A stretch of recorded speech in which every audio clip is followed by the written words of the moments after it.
Their wedding rings? Just props. Their vows? Nothing but rehearsed lines. The love? Never real. What America saw as golden age fairy tales, glamorous couples smiling on red carpets and gracing magazine covers, was all part of a carefully staged illusion. These weren't marriages, they were movie plots, crafted, controlled, and dictated by powerful studio heads who treated their stars like bankable assets, not people with real emotions. Behind the sparkling wedding photos and picture-perfect public appearances hid one of Hollywood's darkest, best-kept secrets. Many of its most iconic romances were completely fake, created to cover up scandals, boost careers, and protect the studio's image. These sham marriages trapped stars in lives they never chose, gilded cages built on deception. Today, we're peeling back the curtain on Tinseltown's greatest romantic hoaxes and revealing the heartbreak, pain, and personal destruction left behind. Let's uncover the most soul-crushing relationship frauds in Hollywood history. Rock Hudson and Phyllis Gates, the marriage Hollywood scripted. On November 9, 1955, America swooned. The nation's most eligible bachelor, Rock Hudson, had finally tied the knot. His surprise wedding to his agent's secretary, Phyllis Gates, became instant tabloid gold. Fan magazines splashed their radiant smiles across covers, branding them the perfect couple. "I've never been happier in my life," Hudson beamed to the press. 3 years later, it was all over, quietly without drama. But this wasn't just another Hollywood love story gone cold. This was never really about love. Behind the scenes, every moment, from their first chance encounter to their highly publicized honeymoon, was masterfully choreographed by Hudson's powerful agent, Henry Wilson. The goal? To smother the growing rumors about Hudson's sexuality. As whispers turned into headlines, Wilson devised the ultimate cover, a picture-perfect marriage. Phyllis Gates became the bride, and Hudson the groom, but neither held the full truth. "I was the last to know why I was getting married," Gates confided years later.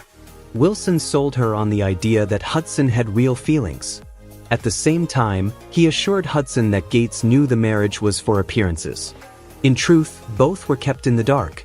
Universal Studios took over the entire production. They chose the venue, created the guest list, even dictated the honeymoon route for maximum press exposure. But behind closed doors, there was no fairy tale. The couple slept in separate bedrooms from the start. Hudson, ever the box office heartthrob with his rugged charm in films like Magnificent Obsession, continued to live his private truth in secret, through hidden code systems, trusted go-betweens, and intense security. Gates soon realized the heartbreaking truth: she'd been cast in a role she never auditioned for. "I was living with a stranger who was pretending to be my husband," she wrote. "Some nights, I'd hear him whispering on the phone. I wasn't just lonely, I was invisible." Once Confidential magazine backed off their exposé and Hudson's career stabilized, Wilson declared the mission complete. Gates was quietly offered a settlement, along with a contract to keep her silence forever. The emotional damage was irreversible. For Hudson, those years were among his darkest. Friends recalled him saying how painful it was to live in fragments. His public image a lie, his private life hidden in shadows. For Gates, it was a lifetime of betrayal. She never stopped grappling with being used to protect a secret that wasn't hers. Hudson passed away in 1985, one of the first major celebrities to die of AIDS-related complications. In his final days, those close to him say he carried one searing regret: "I never lived a single day as myself, in the light." Barbara Stanwyck and Robert Taylor, a Hollywood marriage made by contract, not love. Over lunch at the MGM commissary in early 1939, Barbara Stanwyck calmly looked across the table and told Robert Taylor, "We're getting married next month." Taylor nearly choked on his coffee. "Excuse me," he stammered. Stanwyck slid a studio contract across the table. "Page 17, paragraph 4, she said.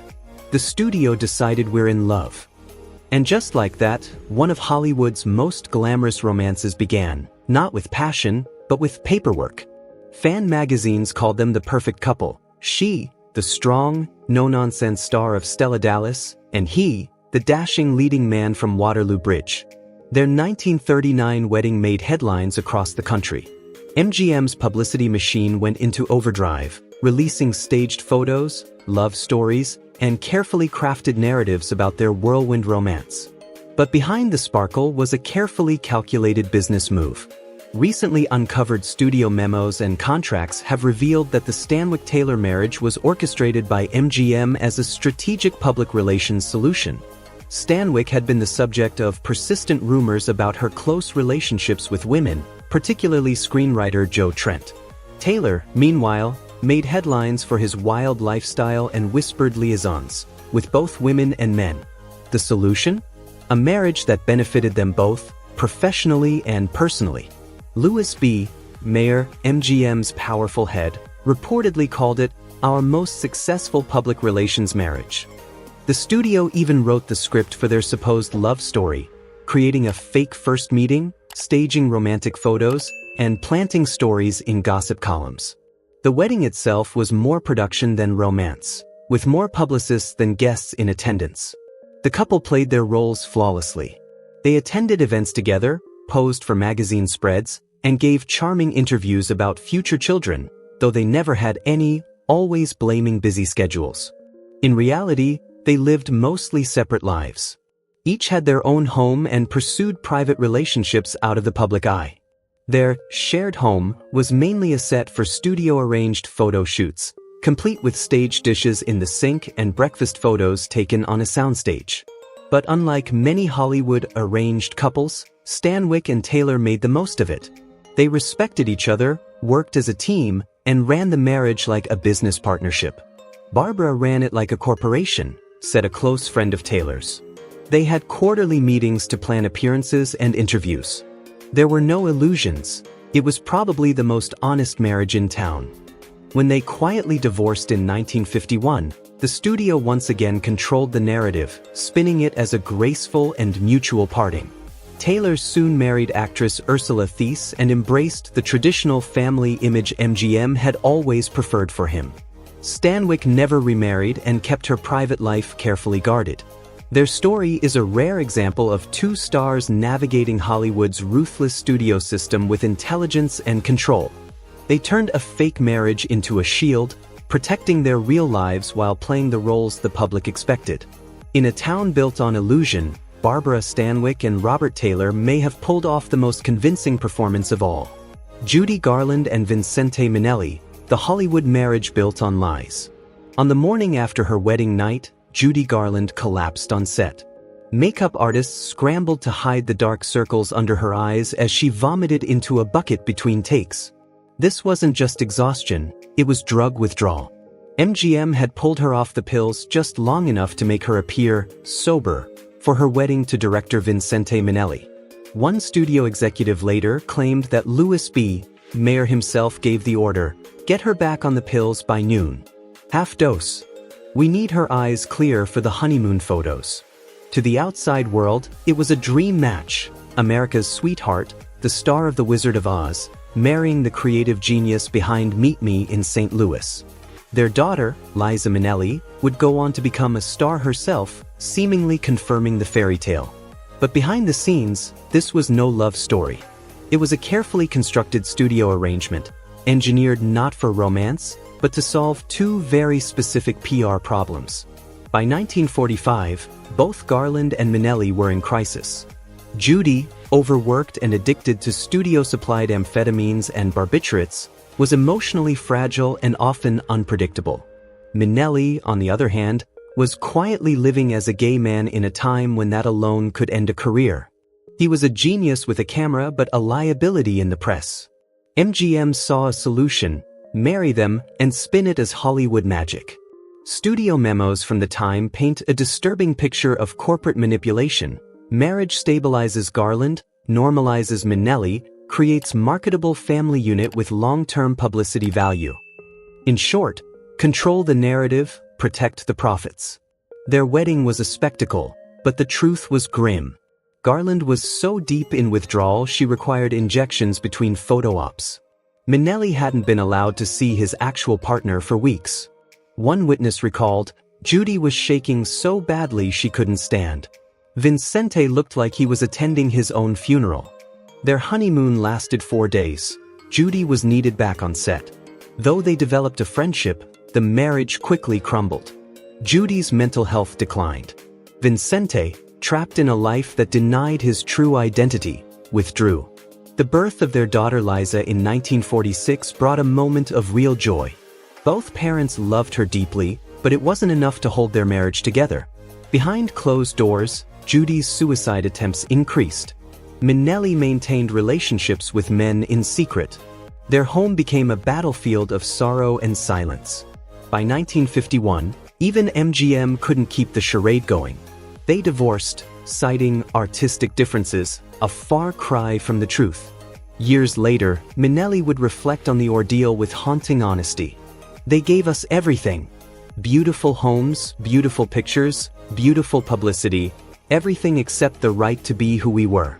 Cesar Romero and Carol Landis, the phantom wives who never existed. Tell me about your first wife, Cesar. The question came casually at a 1966 Batman press event, but it carried weight. Romero, known for his unforgettable portrayal of the Joker, didn't flinch. With his signature charm, he spun a vivid tale of Elena, their romantic Mexican wedding, the dreamy honeymoon in Acapulco, the gentle, amicable parting. It was warm, believable, and entirely made up. There was no Elena, no Carmela, no Luisa. In fact, Cesar Romero never married a single woman in his entire life. Welcome to one of Hollywood's strangest illusions, romances that existed only in the imaginations of studio publicists and the glossy pages of fan magazines. Romero became the man with the most fictional wives in movie history. A former publicist from 20th Century Fox later confessed, "We created at least 3 full marriages for him. No weddings, no licenses, no women. Just smoke and mirrors." From the 1930s through the 1960s, Romero was the quintessential Latin lover, tall, suave, always impeccably dressed. His image sold millions of movie tickets. But behind the scenes, he lived a very different truth. Cesar Romero was gay. And while those close to him knew, the studio system of the time made it clear Hollywood wasn't ready for an openly gay leading man. So, instead of arranging a real marriage like they did for some stars, Fox got creative. They crafted entire relationships out of thin air. In each tale, Romero had married in secret while filming abroad, lived briefly with his wife, and quietly divorced once it didn't work out. To sell the lie, they even went so far as to fabricate wedding photos. Romero with various women in staged ceremonies. These doctored images were shown privately to select journalists, never published, always just believable enough to keep the illusion alive. Romero became a master of the lie. Before interviews, he would review press packets, memorizing key details about marriages that never happened and women he'd never met. He kept the act going for decades. In a rare moment of candor late in life, Romero reportedly confided to a friend, "Those fake marriages bought me 40 more years in Hollywood. The only hard part was remembering anniversaries for weddings I never attended." And perhaps the greatest twist of all? His most iconic role, the Joker, was a symbol of joyful madness, a smiling mask hiding something far more complex beneath the surface. In many ways, Cesar Romero was the Joker. A man laughing through illusion, playing his part perfectly in a town built on fantasy. Katharine Hepburn and Spencer Tracy, Hollywood's greatest love story, or its greatest lie. For decades, Katharine Hepburn and Spencer Tracy were hailed as the golden couple of classic Hollywood, a timeless romance whispered about in tabloids, immortalized in films, and cherished in retrospectives. Their supposed 26-year love affair endured fame, scandal, and Tracy's refusal to divorce his wife, earning its place as Tinseltown's most enduring love story. But what if that story was never real? Behind the silver screen, behind the smiles and carefully planted rumors, was a truth far more complicated and far more daring than the public ever imagined. What the world believes about Tracy and Hepburn is the greatest cover story MGM ever pulled off, confessed a former studio publicist. And it wasn't just about hiding an affair, it was about hiding everything else. By the 1940s, both Hepburn and Tracy were navigating treacherous waters. Tracy was battling alcoholism, violent outbursts, and whispers of same-sex affairs that threatened to destroy his carefully curated image. Hepburn, once declared box office poison, was clawing her way back to the top while living an openly private life with journalist and longtime companion Laura Harding. The solution? Studio magic. MGM masterminded a narrative so touching, so believable, that it silenced any rumor that didn't fit. Their on-screen debut in Woman of the Year, 1942, marked the birth of the great Tracy Hepburn legend. Reporters were hand-fed stories of magnetic chemistry. The pair, we were told, were deeply in love, torn only by Tracy's Catholic guilt and loyalty to his estranged wife, Louise. It was a brilliant lie. A recently unearthed 1942 letter from Hepburn to a friend cracks the illusion wide open. The studio has decided Tracy and I are madly in love. It would be funny if it weren't so convenient for all concerned. Spencer finds it particularly amusing since he hasn't spent a night away from his apartment in months. Hepburn agreed to play along, but refused to rearrange her real life, which included Harding, who remained a cornerstone of her private world for decades. As for Tracy, while he and Hepburn shared real affection, and perhaps occasional intimacy, his deeper emotional bonds often lay elsewhere, including with a young male actor kept under studio contract specifically for him. MGM's PR machine worked overtime. They built an entire media ecosystem just for Tracy Hepburn rumors. They fabricated stories of Tracy moving into Hepburn's home in his final days. They didn't just hide the truth. They buried it under a fantasy so emotionally rich it became untouchable. This wasn't just about protecting stars. It was about controlling narrative. And in doing so, they crafted a romance so powerful, so tragic, and so widely accepted that it continues to echo through time, outshining the real lives, loves, and identities of two of Hollywood's most legendary icons. William Haynes, the star who chose love over fame. In the heart of Hollywood's golden age, when every smile was staged and every romance carefully scripted, one man dared to say no. William Haynes wasn't just any actor. He was MGM's top box office draw from 1928 to 1932. With charm, looks, and a string of hit films, he had it all. But in 1933, he made a choice that would cost him everything. The studios had a system: arrange fake marriages to keep up appearances and preserve their stars' marketability. When Haynes was caught in a scandal at a YMCA, charges dropped, but whispers loud, MGM panicked. Studio boss Louis B. Mayer demanded he marry a woman chosen by the studio, a cover to silence rumors about his relationship with Jimmy Shields, his real-life partner since 1926. Haynes didn't flinch. He looked Mayer in the eye and said the 7 words that ended his career: "I won't fake a marriage. Fire me." And Mayer did. His name was scrubbed from projects. His dressing room emptied. His career ended that very day. Despite being Hollywood's biggest male star, Haynes was blacklisted across the industry. No studio would touch him. At just 33, his film career was over. But here's where his story takes a turn most didn't see coming. Instead of falling apart, Haynes reinvented himself. With Jimmy by his side, he launched an interior design business that soared, attracting Hollywood's elite as clients, ironically, the very same people who once distanced themselves from him. While others played pretend for the cameras, William and Jimmy lived boldly and authentically, their love enduring for 47 years until Haynes's death in 1973. Their bond outlasted nearly every studio-forced marriage of their era. Haynes's story isn't just about defiance. It's about truth in a time of illusion. While other stars lived under contracts of silence and fake vows, William Haynes chose honesty, love, and dignity over fame. Behind Hollywood's polished image were lives rewritten by fear, control, and carefully crafted lies. These weren't just romances. They were performances designed to protect power and profit. So now that you know the truth, what do you think? Were these stars victims of the system or willing players in Hollywood's greatest illusion? Drop your thoughts in the comments. And if this story moved you like it did us, hit like, share it with a friend, and subscribe for more untold stories from Hollywood's shadowed past. There's so much more the silver screen never showed you.